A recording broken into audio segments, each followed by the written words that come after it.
আজকে চলে গিয়েছিলাম বাচ্চাদের সাথে মডার্ন গ্রিন সিটিতে ঘোরাঘুরি করার জন্য কোরানের পাখিদের সাথে। মাদ্রাসা থেকে নাকি শিক্ষকরা নিয়ে যাবে ওদেরকে ঘোরানোর জন্য। তো আপনাদের ভাইয়া কল দিয়ে বলেছিল। আমি ভাবলাম আমি কেন বসে থাকবো বাসায় মেয়েটাকে নিয়ে। বরকাটা পরে হুট করে চলে গেলাম তাদেরকে না জানিয়েই। ছেলে তো দেখে ভীষণ খুশি আমাকে। আবার বাসায় এসে রান্না করেও খেলাম ভুনা খিচুড়ি আর মুরগি। আসসালামু আলাইকুম, সবাই কেমন আছেন? আমি মদিনা মুন্সিগঞ্জ থেকে আপনাদের সাথে আছি নতুন আরেকটি ব্লগ ভিডিও নিয়ে। আমাদের মুন্সিগঞ্জের এই মাওয়া রুটটি কিন্তু একদম ভাইরাল হয়ে গেছে। সবাই বলে এটা নাকি দ্বিতীয় লন্ডন হয়ে গেছে। দেখতে খুবই সুন্দর। সেই রুট দিয়ে এখন যাচ্ছিলাম মডার্ন গ্রিন সিটিতে। মা মেয়ে মিলে রিক্সা চড়ে চলে যাচ্ছিলাম। বেশিক্ষণ সময় লাগে না আমাদের এখান থেকে যেতে। এই তো এসে পড়েছি। আর সামনে একটি কিন্তু ফুলের নার্সারি আছে, খুব সুন্দর সুন্দর ফুল গাছ আছে এখানে। সেগুলো আপনাদের সাথে শেয়ার করব আসার সময়।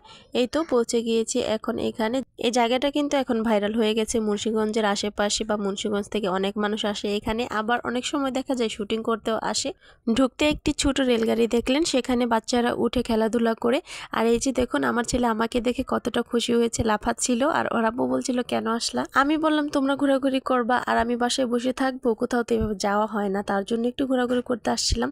আর ওইদিকে একটা কি সুন্দর নাগরদোলা। আর এই যে দেখুন কোরানের পাখিগুলো কি সুন্দর করে ঘোরাঘুরি করছিল। ওদের দেখেও কিন্তু একটা মনে শান্তি লাগে। আর আমার মেয়েটা তো আছেই, যেদিকে দেখছে ওর মনের মতো জিনিসপত্র সেই দিকে দৌড়ে দৌড়ে যাচ্ছে, খেলা করছে। আমি ওকে দেখে ভয় পেয়ে যাচ্ছিলাম যদি আবার পড়ে যায়, তার জন্য এত সুন্দর করে ভিডিও করতে পারিনি, ওর কাছাকাছি ছিলাম। আমার মেয়েটা কোনো কিছুতেই ভয় পাচ্ছিল না। এই যে পানিও নাড়াচাড়া করতে যাচ্ছে আর ঘোরাঘুরি করছে, খুবই আনন্দ পাচ্ছিল। এই বাচ্চাদের এই আনন্দটার জন্য কিন্তু ওকে নিয়ে আসা একটু ঘোরাঘুরি করতে। এ পর্যন্ত যারা আমার সাথে আছেন, আমার ভিডিওটি দেখছেন, প্লিজ একটি করে লাইক দিয়ে যাবেন। আপনাদের একটি লাইক আমাকে ভিডিও বানাতে আর উৎসাহিত করবে।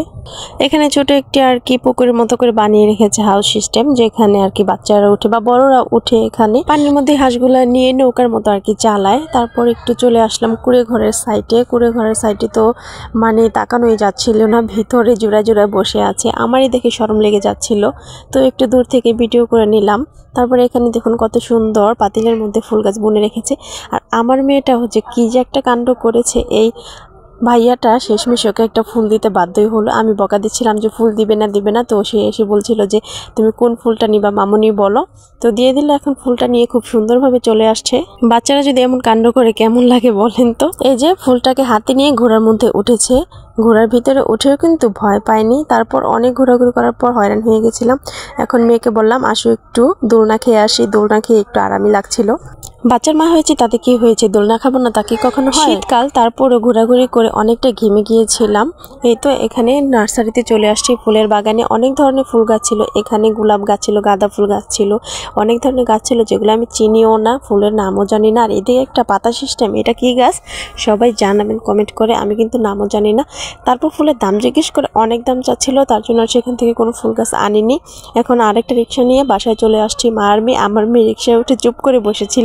বাসায় আসার সময় কিছু পুরি সিঙ্গারা নিয়ে আসলাম আর নিমটি নিয়ে আসছিলাম। তো এগুলো এখন আমি আমার শাশুড়ি মিলে খেয়ে নিব।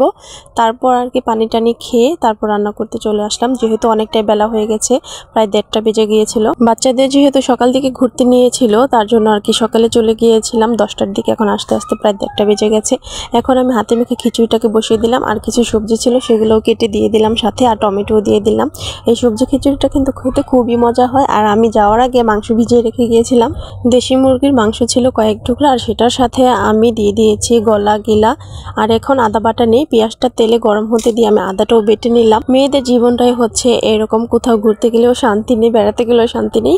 ওই যে একটা কথাই আছে না, ঢেকি স্বর্গে গেলেও ধান ভাঙে। যেখানে যান কাজ করে খেতেই হবে।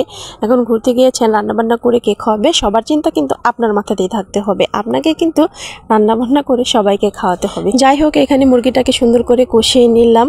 এখন কিছু টমেটো কুচিও দিয়ে দিলাম। মুরগির মাংসের ভিতর টমেটো কুচি দিলে খুবই ভালো লাগে। আর যেহেতু শীতকাল, আমি এটার ভিতর টমেটো দিব। টমেটো দিয়ে তরকারিটা রান্না করলে অনেক মজা হয়। আর কিছু আলু দিয়ে দিলাম। আর এখানে গরম মশলা গুঁড়োটা দিয়ে দিব, রাঁধুনি গরম মশলা গুঁড়ো। এটা দিলে কিন্তু তরকারিটা টেস্ট অনেকটাই বেড়ে যায়। আর কিছু কাঁচামরিচ, ধনেপাতা কুচি, তারপর জিরা গুঁড়ো দিয়ে তরকারিটাকে এখন নামিয়ে নিব। আজকে যেহেতু অনেকটা দেরি হয়ে গেছে, তার জন্য গ্যাসে রান্না করে নিয়েছি। তো আমার রান্নাটা কমপ্লিট হয়ে গেছে, খেতে খেতে প্রায় 3টা বেজে গেছে। এখন আমি আমার খাবারটাকে সাজিয়ে নিচ্ছিলাম। এই তো খাবারটা নিয়ে নিয়েছি। খাবারটা কিন্তু অনেক মজা হয়েছিল। খেতে বসে দেখি লেবু নেই, তাই গাছ থেকে একটি টাটকা লেবু ছিঁড়ে এনে রসটা চিপড়ে খেয়ে নিলাম। কি যে মজা লাগলো বলারও বাহিরে। আপনারা এভাবে খেয়ে দেখবেন, খুবই মজা হয়। তো শেষে একটু কথা বলে দিই, যারা আমার চ্যানেলটিকে সাবস্ক্রাইব করেনি প্লিজ সাবস্ক্রাইব করে দেবেন, আর আমার পেজটিকে যারা ফলো করেনি ফলো দিয়ে দিবেন। আজকে পর্যন্ত সবাই সুস্থ থাকবেন, ভালো থাকবেন, আল্লাহ হাফেজ।